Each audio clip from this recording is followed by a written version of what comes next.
One mother's terrifying ordeal at the hands of burglars. The only thing I really said for the first 5 minutes was, "Don't hurt my daughter."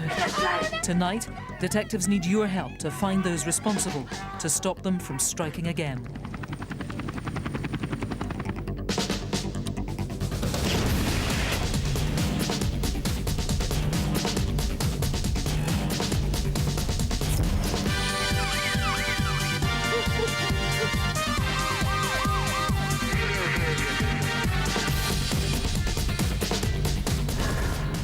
Hello and welcome to Crimewatch. Tonight, our studio is packed full of detectives from across Britain. They're waiting to hear from you.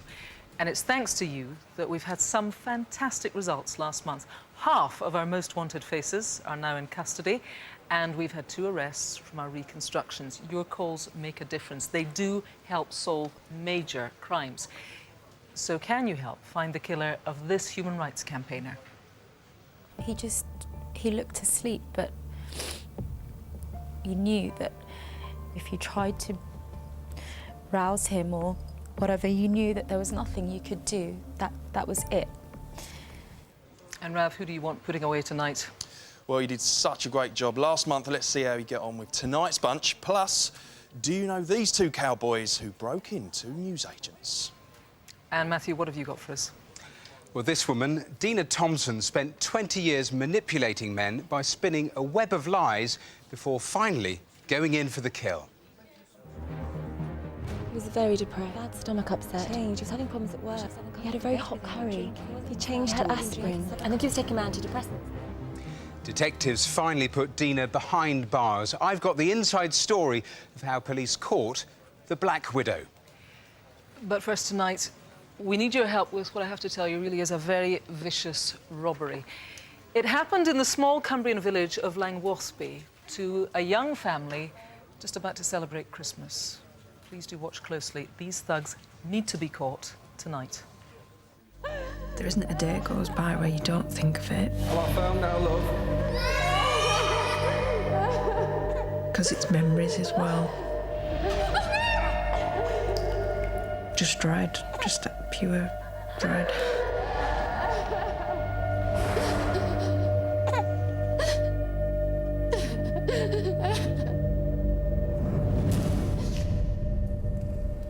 This is the quiet, tranquil village of Langworthby near Penrith. Not the sort of place you'd expect to attract the attention of a highly organised, violent gang, capable of subjecting a mother and her 18-month-old daughter to a terrifying ordeal. But that's exactly what happened here last December. Langworthby, typical sleepy Lake District village, you know. I think there's about 350 people live here. People are nice and friendly. It's lovely for children. Very peaceful. The last 18 months has been very hectic, really. We've moved. We've done the house up. We got married last year. I had a little girl. We were looking forward to her enjoying Christmas, really. Well, it was a Friday before Christmas, and all of a sudden, Friday, because the guys work in my house and a few of my pals, we always have a drink in the next village. Heavy present. Oh! I'm off out now, love. Have fun. See you later. Bye. Bye. Clever girl. I bathed her and started to put her to bed just after 7 o'clock. I was quite tired, so I actually thought that I'd probably just watch a little bit of telly and go to bed myself.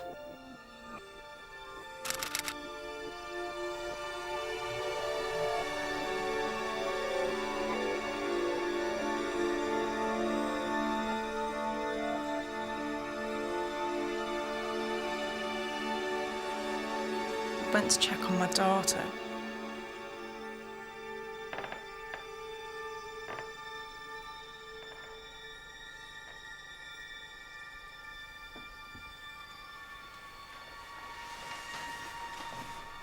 Get down! Get down! Get down! I just can remember thinking, I've got to get the door shut, I've got to get the door shut. I just didn't know what was ahead of me.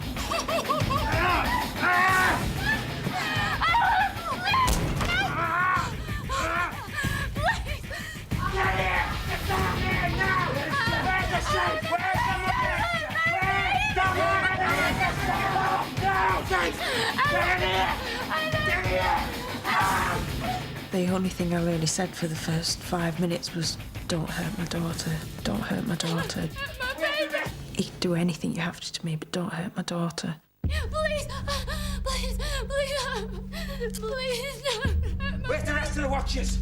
I don't know. I'm going to ask you one more time, or I'm going to kick your head in. They threatened to smash my head in. I don't know where they are.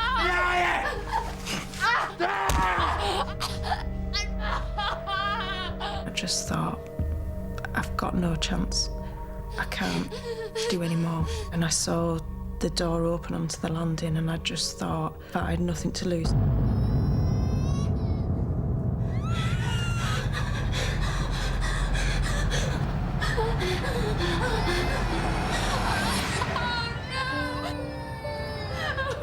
You stupid girl!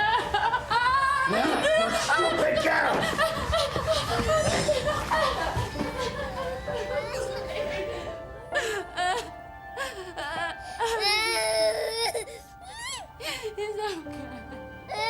Shut that baby! Please don't. Oh no! When I saw the bleach, I thought actually they were going to put it in my eyes as a lesson. I can just remember begging them not to put any near my daughter, but they didn't care. Shut up!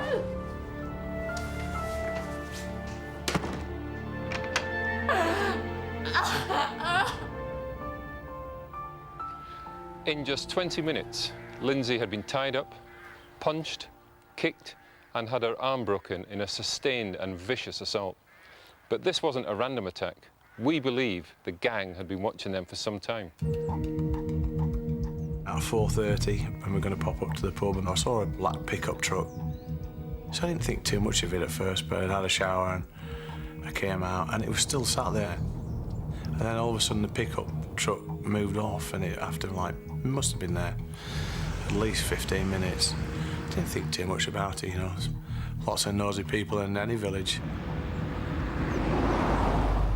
That afternoon, a similar vehicle was seen on a number of occasions around the area, close to the house. But this might not have been their first visit to the village.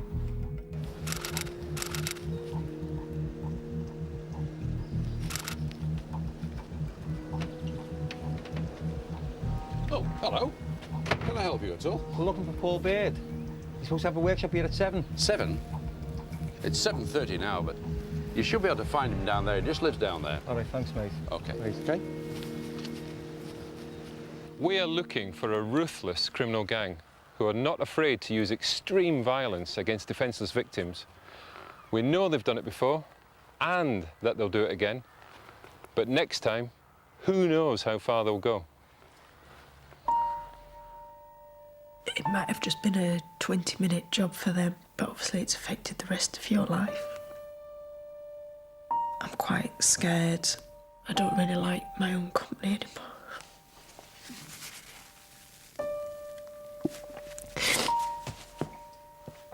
I'm not as confident as I was. You never ever think it's going to happen to you, but when it happens, it's probably it's the worst thing. The worst thing you could ever think of.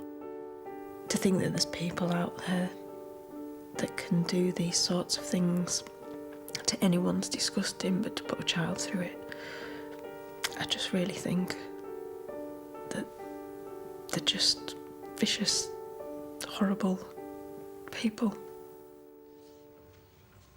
It's a terrible thing, isn't it? I'm joined now by Detective Chief Inspector Jeff Ashton of Cumbria Police. You're here with your team. We're hoping to get a result on this tonight.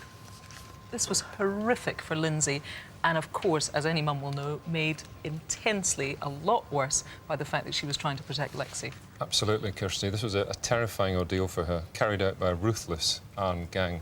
They were clearly intent at doing what they had to do that night and were going to stop at nothing. And that was outlined by the fact they involved a young child and sustained Lindsay to a vicious assault, breaking her arm. Very clear from what you said in the reconstruction there that they were being targeted. They could have been watched for a fair amount of time. Absolutely, yeah. We believe they've been watched for some time. The robbers had a fairly detailed knowledge of the house and details of the family. We're very keen on a black Toyota Hilux Invincible that was seen in and around the time of the offence, containing anywhere between 3 men whenever it was seen. So if you've seen that vehicle on the day of the offence and the occupants, please get in touch. Yeah, quite a distinctive car. We should say they got away with a fair deal of money and also very distinctive pieces of jewellery. Yes, 3 pieces, very. take us through. Yes, the first piece is a wedding band. It's engraved with the initials FB, JB and LB, very distinctive. The second piece is a diamond-encrusted ring. Really, again, a very distinctive piece of jewellery that somebody, if they were offered that, would certainly recognise. And the third piece is a diamond-encrusted ladies' Oyster Rolex watch. Again, very distinctive. If somebody's been offered these pieces of jewellery, please come forward. You know, they hold the key to this. These guys thought they were being smart with the bleach and trying to get rid of DNA. Yes. Actually, they did leave behind clues. Tell us about the clues they left. Yes, they've left some trainer marks behind, and we know that those trainer marks belong to an Adidas trainer and a Nike Air Max trainer. Although they were balaclavaed up, Lindsay got a really good look at them close up. And her description of the first one is a man with a Liverpudlian accent, about 6 foot tall, slim build, dark brown eyes, aged between sort of late 30s, early 40s. The second one is an East European accent, paler skinned and described as having pale blue eyes, heavier build and taller than the first one. Now, it took place on the 18th of December, but you think that these guys may have visited the village before? Absolutely, yeah. We have a sighting of 3 men at the Brief Encounter cafe at Langwathby rail station. One of those had a Liverpudlian accent, one had an East European accent, and they were asking about the birds, where they lived, you know, and questions like that. Really suspicious. We're keen to speak to anybody that was either at the cafe that night that we haven't seen already. We have seen a number of people, or those people, if they're not involved, come forward, we can eliminate them. OK, I'm going to have to wind up for now, Jeff. Thank you very much for that. Let's hope we can stop them. What a vicious bunch they are. There is a big reward, I should tell you, 20 grand for information leading to an arrest and a conviction. So please, before these guys strike again, and they will, pick up the phone now, 0500 600 600. You could call the independent charity, Crime Stoppers, anonymously. Their number, if you're interested, 0800 555 111. If you want to see the reconstruction again, it's online, bbc.co.uk/crimewatch. For now, though, here's Rav with the first of tonight's Most Wanted.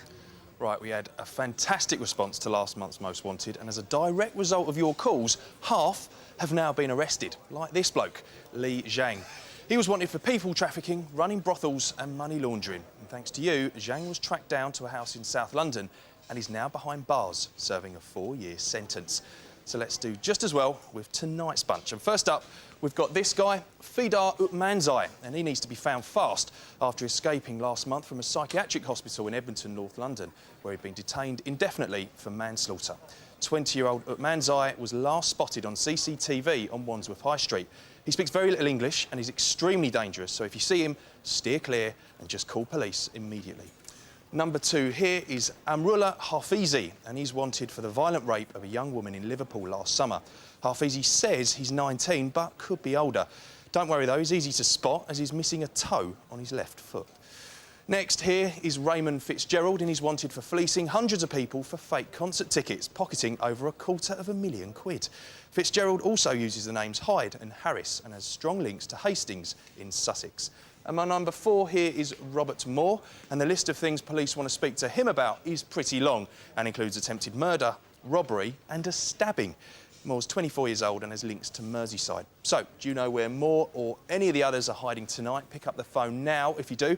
0500 600 600, or you can text us on 63399. Just type crime, space, and then your message. And it's really important to leave that space or your message won't get through. And you can also check these mugshots out online, bbc.co.uk/crimewatch. And remember, all of our Most Wanted stay on the website until they're caught. Now, to the murder last month of human rights lawyer Abdel Salam Hassan Abdel Salam, a man who dedicated his life to helping victims of torture, but he was killed in his flat in London. Emergency ambulance, tell me exactly what's happened. It's the man's downstairs doors open, blood everywhere, and he's lying on the floor, and there's blood, and he's not moving. My father was found in his flat in the hallway by a neighbour. The door was ajar. It was about 7 o'clock in the morning. He'd been stabbed a number of times, but the blow that killed him was the one to his leg, and he bled to death. can't see it, I can't believe it, and to die in that violent way. He was a very special person. He was at once a very knowledgeable and intellectual man, but also very jovial. So he was very engaging in the way he would talk to me about Sudan, his work on human rights, and also what mattered to him, and that was to stand up for justice. As a father, he was really understanding.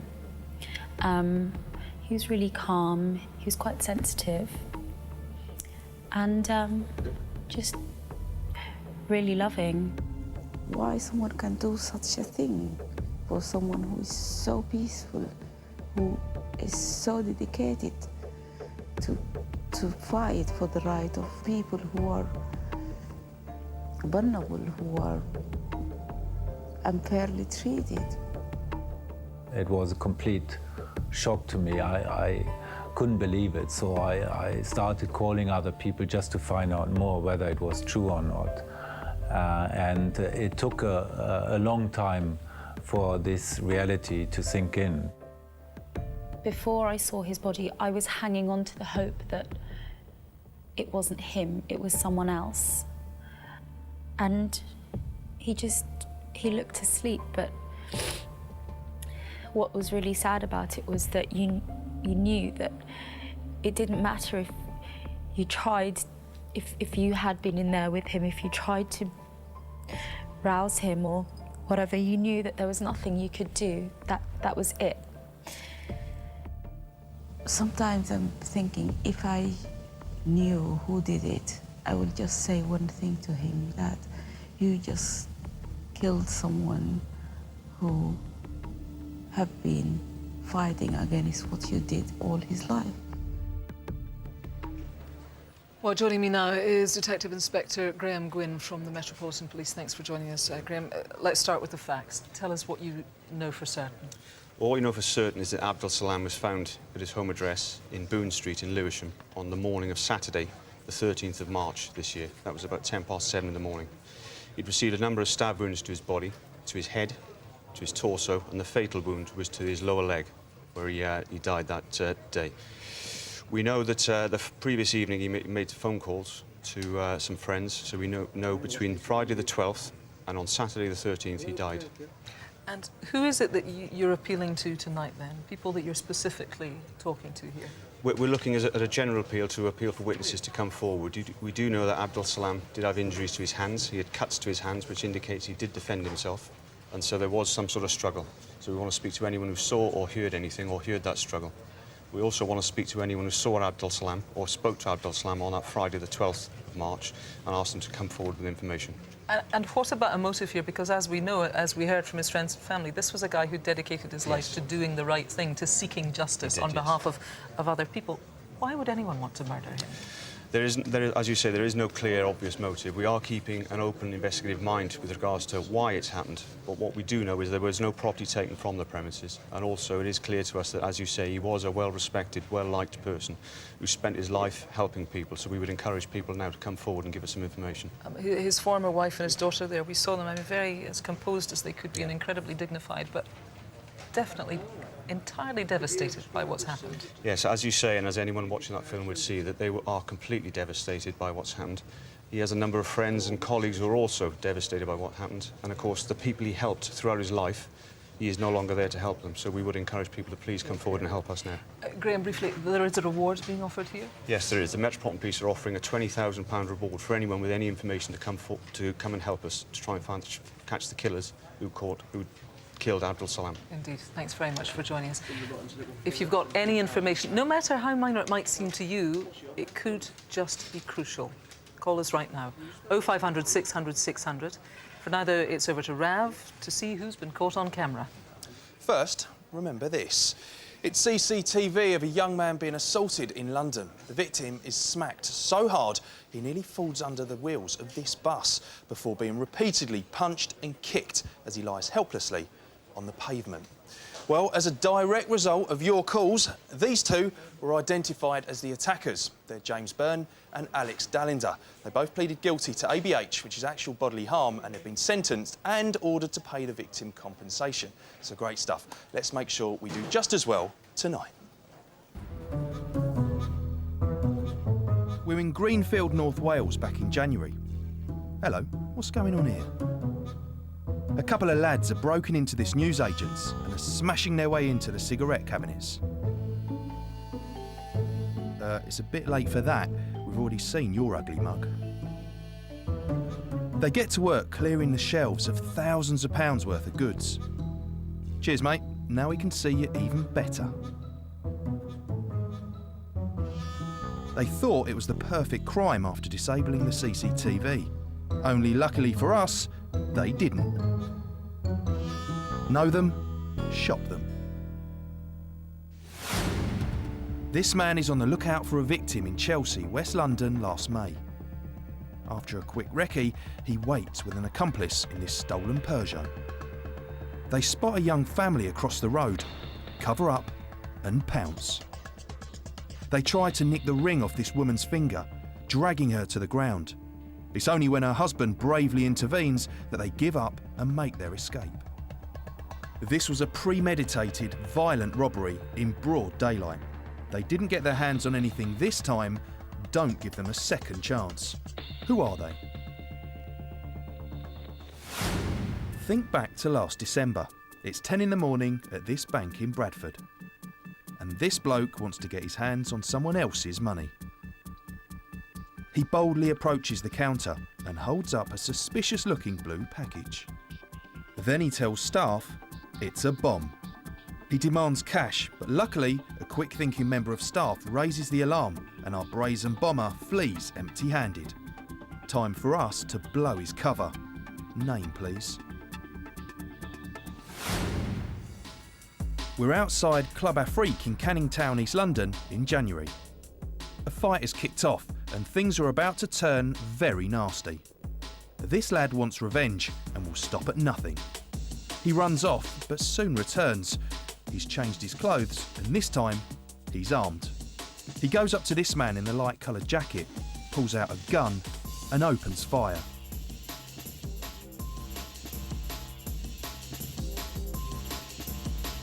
At first, the victim doesn't realise he's been hit. Then he falls to the ground. Amazingly, he survived. Our man is carrying a weapon and isn't afraid to use it. Make the streets safer and name him tonight.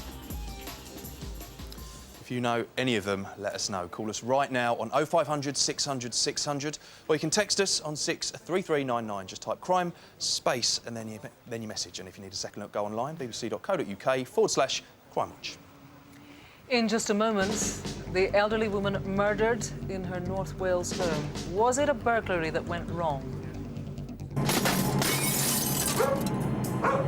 Why would they want to kill my mother?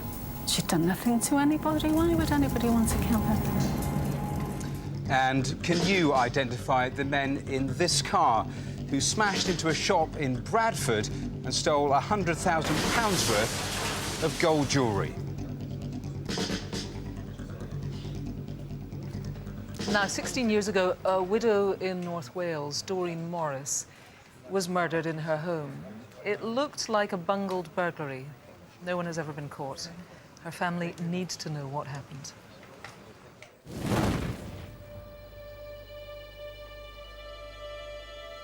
She'd done nothing to anybody. Why would anybody want to kill her?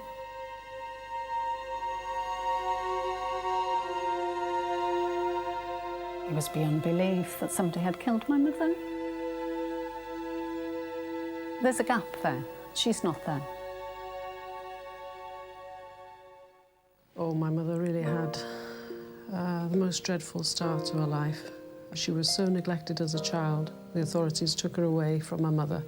She spent her early years in her home, and when she left, she went to work in a very large house on the Anglesey as a maid.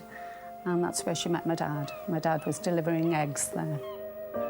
She got married when she was 21, and she had David and me afterwards.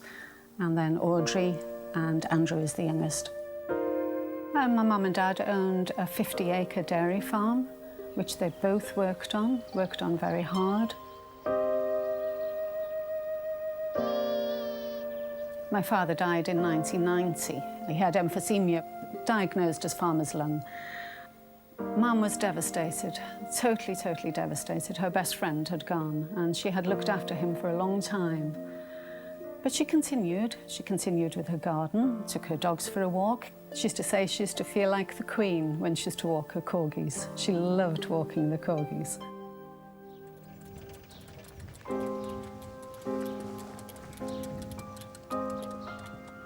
Four years later, a murder investigation was launched following the discovery of Doreen's burnt skeletal remains in her bungalow. To this date, nobody has been convicted of her murder. On the 24th of March 1994, Doreen had spent the day in Holyhead looking at caravans with her friend Jackie. Come on in, I'll make you a nice cup of tea. Thank you, Retta. I think we deserve it after that. There we are, put the kettle on. Oh. Right. What did you think of the caravan? Well, I liked it. Jackie left at about 5 p.m. We know from neighbours and her family that Doreen usually went to bed at about 9 p.m. This night was no different. She separated her corgis, one sleeping at the foot of her bed with her.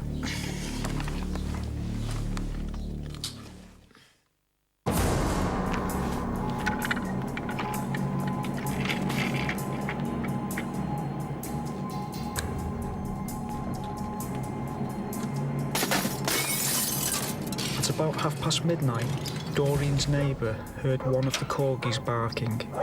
When he looked outside, he saw a light was on in the bungalow. It went off about 2 minutes later.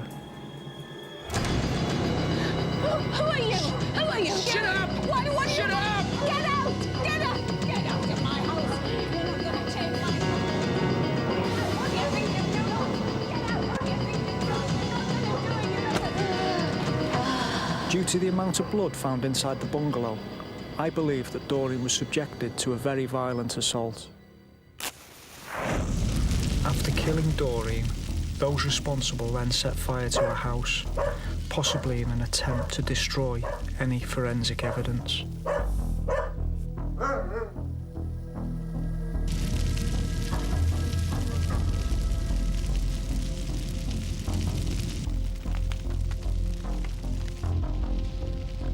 Hello? Hello, can you send somebody quick? There's a fire. The fire next door. There's a woman in the house. It looks like the roof's caving in. The offenders made off with a TV, hi-fi and jewellery before dumping the electrical items further down the lane. I was the officer in charge of the first fire engine that morning, and when we arrived at the scene, the property was well alight and well engulfed in flames, and after a few hours of fighting the fire, I just come across basically a torso, really. What was sort of, unrecognisable, looked like skeletal remains to me. The fire was so intense, it destroyed the bungalow. Doreen's charred remains were found lying next to the corgi Meg. A blood-stained fork was found under her body. I believe this was the murder weapon. Everything that Doreen had went up in smoke.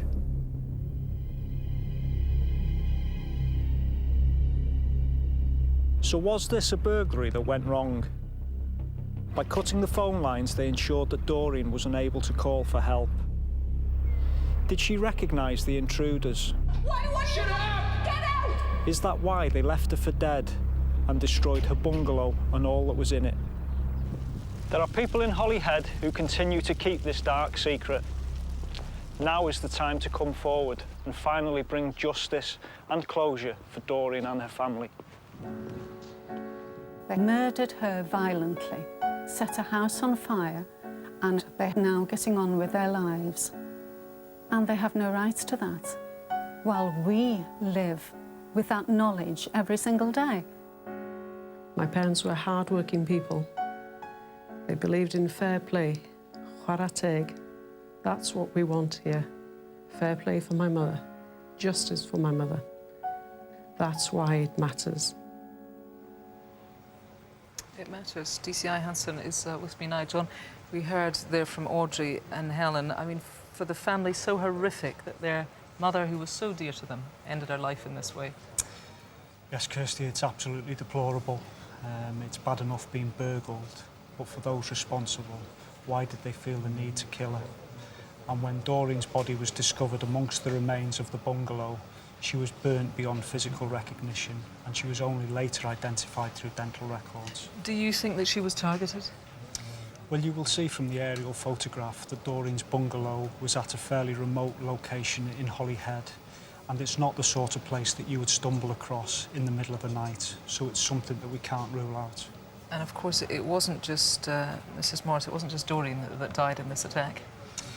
No, one of Doreen's pet corgi dogs, Megan, was trapped inside the bungalow and couldn't get out, and she burnt to death. Right, let's get right down to the nitty-gritty of this. You think somebody locally has got significant information here? Yes, I do, Kirsty. I believe there are people in Holyhead who know exactly what happened on that night, and I would really urge those people to contact me and please speak to me so we can take this investigation forward. Yeah, 16 years on, this is the time to do it, and we should tell those people that there is a significant reward in play here. That's right. There is a £100,000 reward for information which will lead to the arrest and conviction of an offender for this crime. And I would add, Kirsty, that there is also in place established mechanisms for protecting witnesses and supporting them. OK. For now, John, thanks very much. £100,000, that would make a huge difference to somebody's life, maybe your life. For full details, have a look on our website. Somebody knows who these people are. If you're the person, if you've got any information, I would urge you to call us now, 0500 600 600, or you could call the independent charity, Crime Stoppers. You can do that anonymously, that's fine. I'll give you their number, 0800 555 111. If you want to take another look at the reconstruction, just to be sure of the details, bbc.co.uk/crimewatch is where to go. Now here's Rav and Matthew with great results in the cases that you've helped us with. The phones were red hot last month, and we've already had developments on 2 of the reconstructions that we featured. First, we showed the case of a horrific sexual assault of a schoolgirl by a stranger in her own home.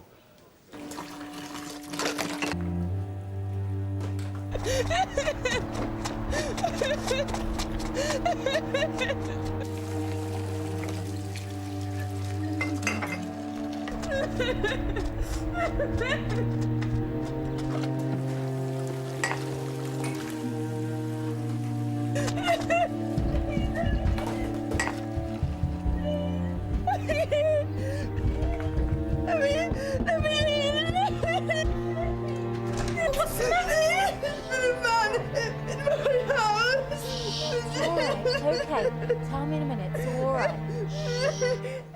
Well, following our appeal, a 36-year-old man was charged with multiple sexual offences against children in both Warwickshire and Northamptonshire. Daniel Lishman has now pleaded guilty to 5 sexual assaults and will be sentenced next month. Fantastic news.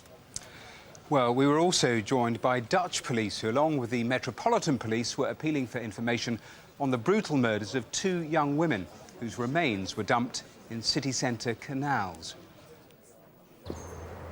What's that? Nothing in there. It's probably money. Money. It could be millionaires. We're rich. Police are investigating the discovery by young children of human body parts in the Regent's Canal in North London. 11 years earlier, the dismembered body of a young woman was pulled out of the Westersinker Canal in Rotterdam. For the first time, we have joined forces with our Dutch colleagues to investigate the killings. Together, we need your help to solve the chilling mystery as to why 2 young women's lives were so cruelly cut short. Well, a 53-year-old man has now been charged with the 2 murders. We'll be keeping a close eye on both cases. Next, the latest on a case that has gripped the nation for the last 8 years. The hunt for the killer of 13-year-old Millie Dowler.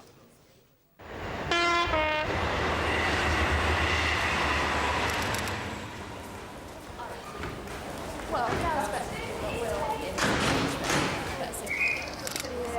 I know what you're like, getting ready to take pictures. Cheers. We'll see you tomorrow. Yeah, see you later. See you. Bye.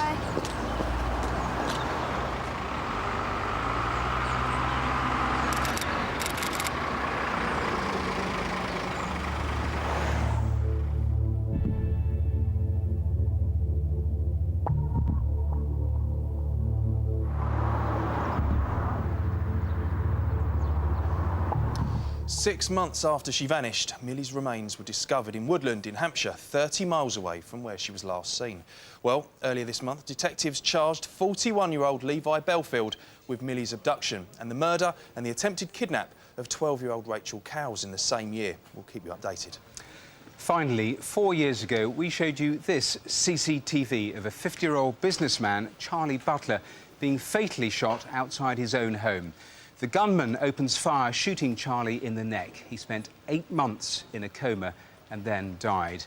Well, 2 people watching that night immediately recognised the gunman as this man, Douglas Johnson. He's now been convicted of Charlie's murder along with another man, David Austin, and both have been sentenced to life. More proof that your call can make all the difference. An armed robbery now. More than £100,000 worth of gold jewellery snatched from a family-run jewellery shop in Bradford. It was a particularly bold attack, and it's left the family feeling very vulnerable.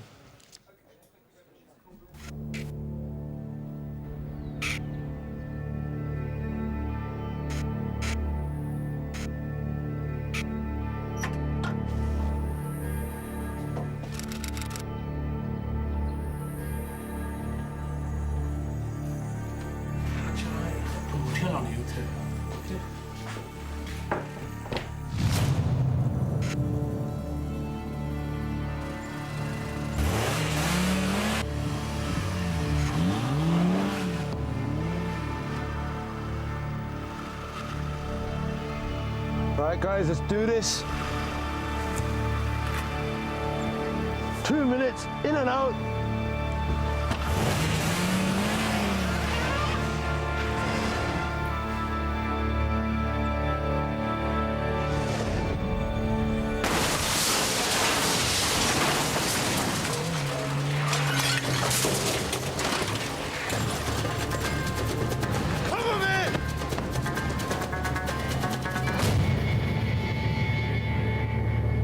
Gang sped across the junction of Maidstone Street and LePage Street, striking the jeweller's window in broad daylight. The gunman had come for just one thing: gold. Everything! Rings, bundles, tins, everything!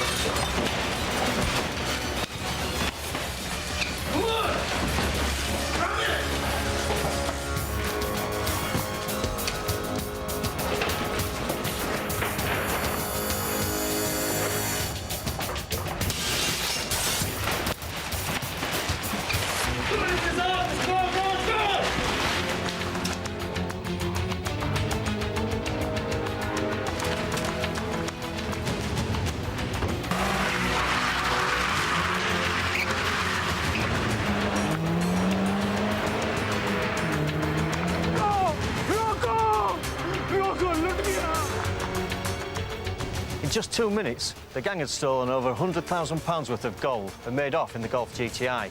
It was now a race against time to flee the crime scene. Immediately after the raid, the Golf was seen turning into Midland Road. That's the last sighting of the gang.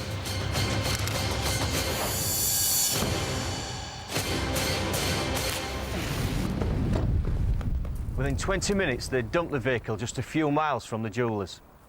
Did all 4 leave the burning car, or had some got out earlier? It was late morning. Somebody must have seen them. They were carrying bags, guns, and lots of gold. My wife, my mum, they keep telling me to get out of this business, do something else. They're scared. Even my children are scared. And it's affected my dad a lot. Never goes out after my mind, you know. I try to, get rid of this, you know, but it never comes out, you know. It never comes out, you know. Always frightened, always frightened. I don't feel safe anywhere, not at home, not here. When I even come set off from home, I even look outside and see if anyone's following me. Please help and try to let them catch. Because if you don't do that, maybe sometime happen with you, same thing, you know. This could happen to your son, to your family, to your home, anytime. They could have killed. The whole family so badly affected by this one. I'm joined now by DI Ian Breyer. You saw him there in our reconstruction.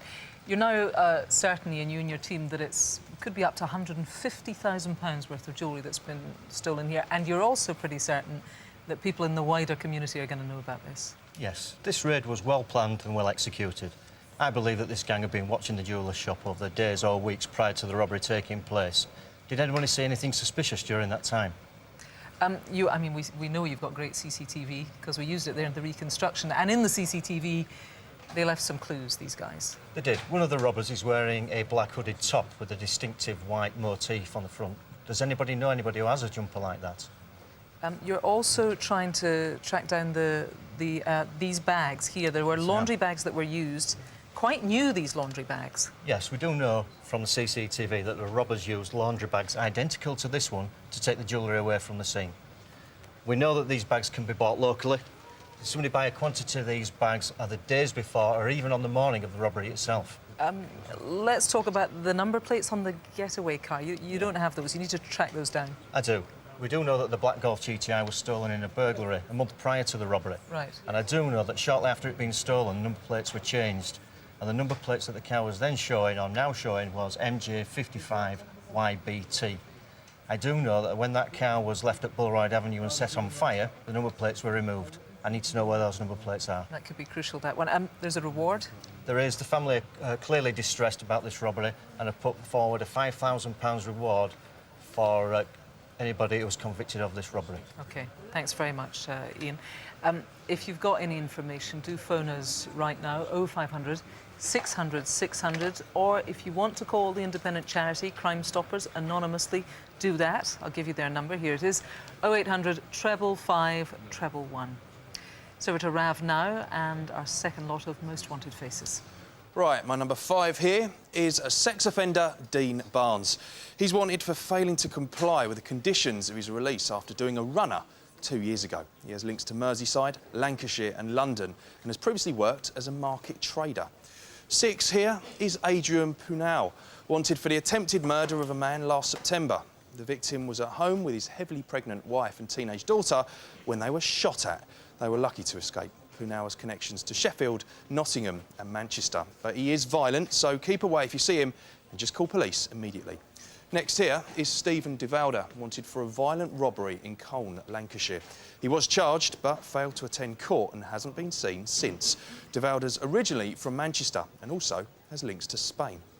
And last but by no means least is Christopher O'Brien. And he's been on the run for 2 years after being arrested for importing illegal weapons into the UK. O'Brien has links to Harrow in North London, Liverpool and Thailand. So come on, where are they tonight? Don't wait. Call us here in the studio, 0500 600 600, or you can text us on 63399. Just type crime space and then your message. Don't forget to leave that space or your message won't get through. And we have more wanted faces on our website. We can also sign up for regular updates, and that's bbc.co.uk/Crimewatch. Thanks, Rav. Now, here's a tale of one woman, Dina Thompson, who spent 20 years targeting men and fabricating the most fantastic lies to get her hands on their cash. And when that wasn't enough, she turned to murder. I should tell you, it's a shocking story. Matthew takes it up, how the police caught the Black Widow. Dina Thompson is every man's worst nightmare. For almost 20 years, she used sex and deception to extort thousands of pounds from a string of lovers. But her most powerful weapon was murder. I once called Dina the Black Widow because a Black Widow spider will mate with its male counterpart and then kill them. This is the story of Fatal Attraction, how one woman spun a web of lies to manipulate men before going in for the kill. Dina and Richard had been married for 8 months. He was in love and trusted her with his life. It was New Year's Day. Started the morning off by having a bath. Got a surprise for you. Dina said, "Do you mind if we play a little game?" Get out of the bath. You're feeling adventurous, darling.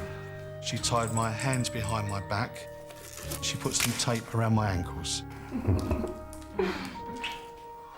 and then she placed a towel over my face. Are you ready for your surprise now? I could hear rustling sounds coming from the bedroom. Something in me said, there's something maybe not quite right here. It was at that point I freed my hands. Had I not freed my hands at that moment, I would not be talking to you now.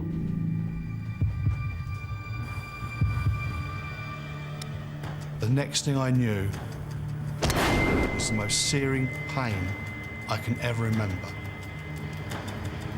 I can still hear the sound of that bat ringing. All I can see is red.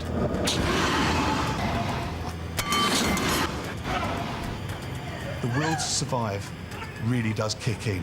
Forget this was the person I was married to. I was going to die as far as I was concerned, unless I did something very drastic here. It was at that point I put my fingers in her eyes as her most vulnerable point. Let it go! Stop! Something then gave, and she broke down, and she said, it's all been a lie. Richard had met Dina 15 months earlier through a Lonely Hearts column. He was instantly smitten, but to her, it was just a game. With her prey hooked, she would use a series of well-practiced ploys to reel him in. Cheers. Cheers. First, there was flattery. Dina would show incredible interest in everything you did. I love deep sea fishing. It was just a breath of fresh air from previous relationships. We got married on a beach in Florida. Then came lies about her wealth. Dina told me that approximately 6 months previously, she'd won the lottery. £300,000? It's in a high-interest account. Next, Dina invented a serious illness. I've got breast cancer. It might be terminal. I quit my job and cashed in a £30,000 pension, all to enable a better quality of life for Dina. Finally came the fantasy of a new life abroad. Why don't we move to Florida? You could be a fishing captain.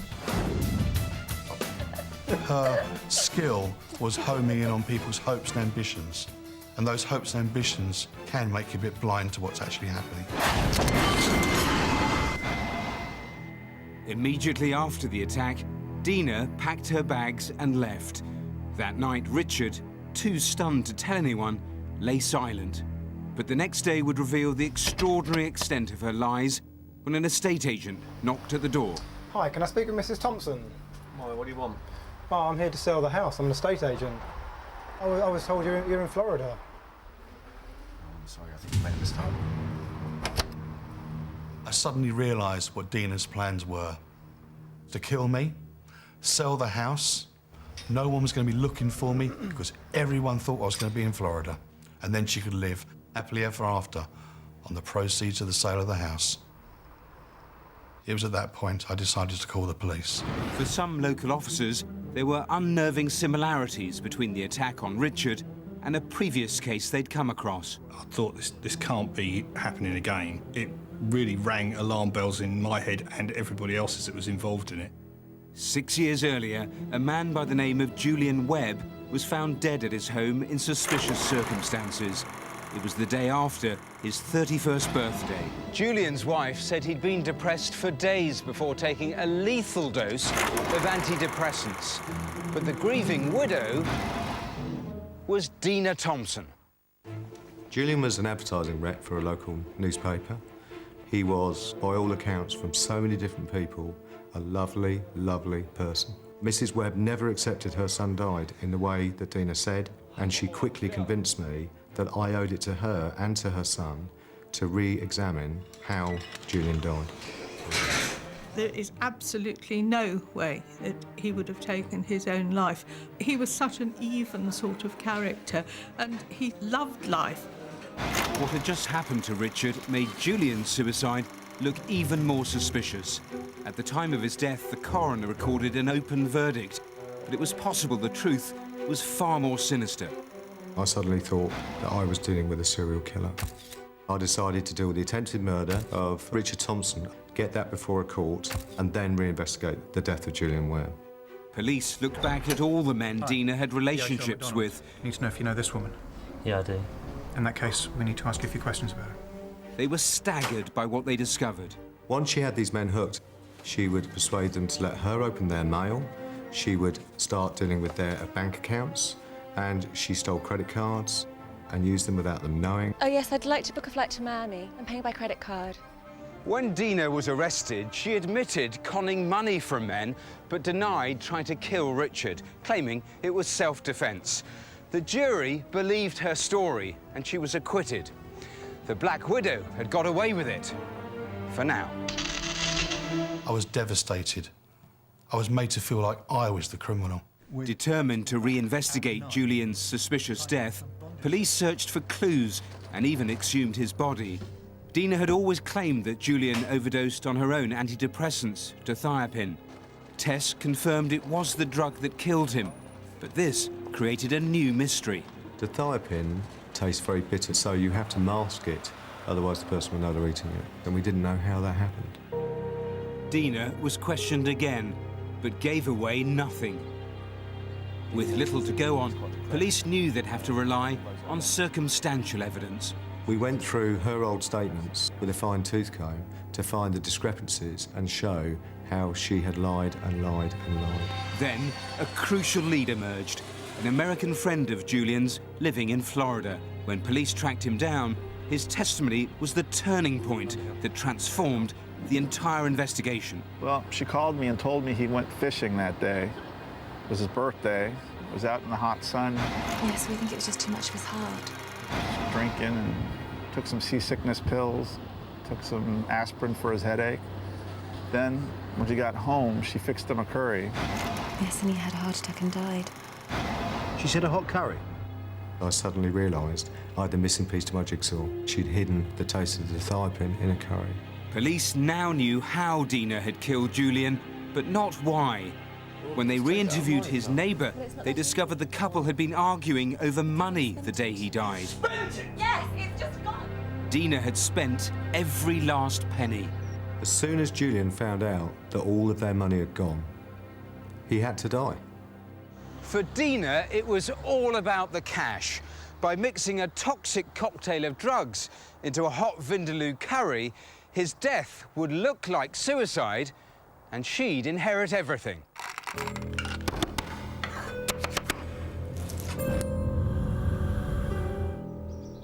It would have to be a significant dose of Daheley to incapacitate someone and put them into a near coma state. You okay?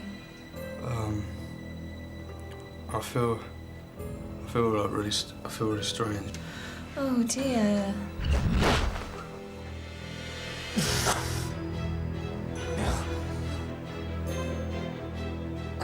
I have nightmares over how Julian's last few days went. Because I have visions of him being incapacitated in bed, looking at the woman he loves, continuing to overdose him until his body gave up. That's an awful, awful thought.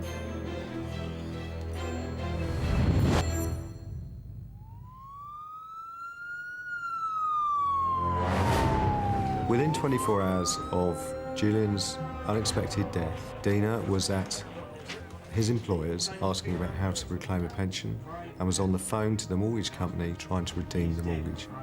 Dina subsequently invented a litany of contradictory explanations for Julian's death. He was very depressed. Bad stomach upset. He was having problems at work. And that was massively damning for me because she gave something like 9 different versions. He had a very hot curry. He changed to aspirin. I think he was taking antidepressants. But the police had uncovered enough. It was time to charge her with Julian's murder. Dina denied killing Julian, but this time the jury refused to believe her. The Black Widow's tangle web of deceit had finally unravelled. The game was up. She was found guilty and sentenced to life. Quite frankly, this woman is every man's nightmare.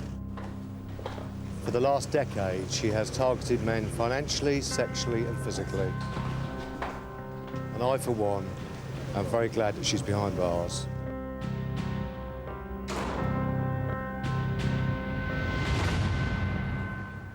about truth being stranger than fiction. What a terrifying woman. Yeah, the lead detective here said she was the most dangerous woman he's ever met. I mean, the list of victims, the list of fraud convictions, I mean, it would take me too long to go through it all. It goes on for pages, but the formula she used was always the same. Tapping into their dreams, lies about cancer, that was one of her favourite ones. But all the while, getting hold of credit cards, savings, pensions, draining bank accounts, it was all totally premeditated. And by all accounts, the two husbands that we saw in your film there, you know, they were smart men, and yet she managed somehow to convince them. It was extraordinary because of the lies. They were so preposterous. I mean, when she wanted to get rid of her first husband, they owned a soft toy company. She told him that Disney wanted to buy the rights of one of their characters for £50 million. She also said that the mafia were trying to muscle in on the deal, get the money, and were threatening their son. So she told her husband to change his name, go on the run till the deal was done. Astonishingly, he actually does it. He ends up living on the streets. It takes him 4 years to find out the truth. As soon as he's out of the picture, Dina marries Julian, even though she's already married, and then gets her claws into him. I mean, frankly, incredible. Do the police think there are any more victims? They think it's a distinct possibility. They're trawling through all of her past relationships, looking for someone who's basically vanished. There is one previous boyfriend who's classified as missing, and they're seeing if he's actually come to any harm. What about sentencing? What does she get? Well, life with a minimum of 13 years. She did appeal, and the sentence was actually increased from 13 to 16 years. An astonishing tale. Matthew, thanks very much. Now here's Rav with a quick roundup of what's been happening on the phones. You have some great stuff already coming in from Penrith, the aggravated burglary of Mrs Bird and baby Lexi. Lots of calls coming in detailing some of the property stolen and also the possibility of linking it with other cases, so very encouraging. Quickly, the human rights lawyer, Mr Abdel Salam. A few calls coming in already with some, hopefully, important information there. And then to Holyhead, the cold case murder of Mrs Doreen Morris. Number of calls come in and a number of names suggested. And remember, this is a case that goes back to 1994. Good effort. That's all for now. Details of all of tonight's cases, of course, you can get online, bbc.co.uk/crimewatch. You can log on right now for live updates on what's happening right here on the phones. Here's hoping it's been busy. The lines are open until midnight tonight and from 7:30 in the morning. But don't go away, because we're going to be back at 11 o'clock with a full update on all of tonight's cases. If you can help, but you haven't called yet, please do it now. It could all be down to you. I'll see you at 11. Until then, thanks for watching. Bye-bye.